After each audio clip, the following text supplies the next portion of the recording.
السلام عليكم ورحمة الله وبركاته. هذا ديوان الشيخ اليوم ممتلئ بالمشايخ بالأعيان من كل مكان في الجمهورية اليمنية. هنا موجودين كما ذكرت مشايخ وأعيان. يكاد ديوان اليوم أن يكون ديوان شعر وأدب. لدينا مواهب في الشعر والأدب، موهوبين ونوابغ في المستقبل.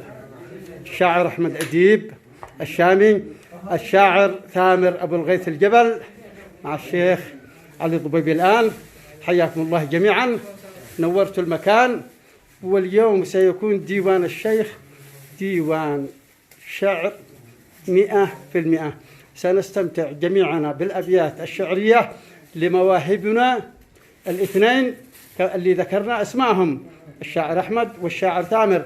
ماذا سيقدم لنا الآن الشاعر أحمد أديب الشامي؟ حياك الله في ديوان الشيخ علي الضبيبي. حياكم الله. أنت نجم وجميل ما شاء الله عليك، ونبخت نبوغ. الله يسعدكم. أتمنى أن تستمر كذلك إن شاء الله، وبإذن الله المستقبل أمامك واضح، يعني لا كلام.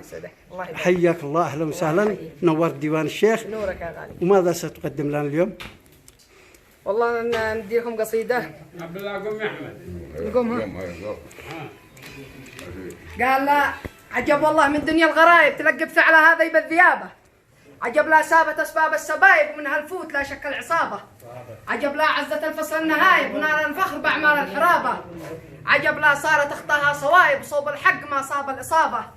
عجب بشيب ما شبت بشايب، وشابت شاب ما تهنى بشبابه. عجب يا للعجب يا للعجايب، بضحكة كف ولا شاف الغلابة. ألا يا الله دام الوضع سايب، دعيتك والعشم رد الإجابة. تشد الباس في كل النواهب، وغيرك والقسم محسوب حسابه. سلامتكم. تعيش تسلم.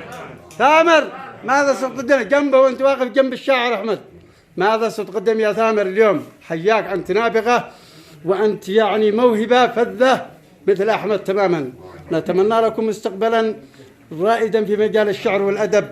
وثامر يبتسم أكيد اليوم مع قصيدة عصماء، صح يا ثامر؟ تفضل. السلام عليكم ورحمة الله وبركاته. حياكم الله جميعا كل باسمه وصفته. ليس هناك أجمل من صديق ممزوج بركة أخ. يقول ثامر في صديقه أحمد أديب الشامي. في بحر أبيات يأسيق العبارات لأحمد أديب اللي يخطر في خيالي. في بحر أبيات يأسيق العبارات لأحمد أديب اللي يخطر في خيالي. نبل الكرم والجود رمز المهمات أحمد، واسمك في السما دوم عالي. أنت الصديق اللي يصون العلاقات، وأنت السند والدرع يا راس مالي. إن جيت الفزعات يلبيني بالذات، أرفع جبيني دام أحمد قبالي. منشد ومتفاعل مع الاحتفالات، يمتاز اسمه بالكرم والمعالي. في حضوره ترسم خير بسماته، والكل يسعد في القدوم والتالي. الشامي اللي معتري بالبطولات، أهدك تحياتي وطيبة وصالي.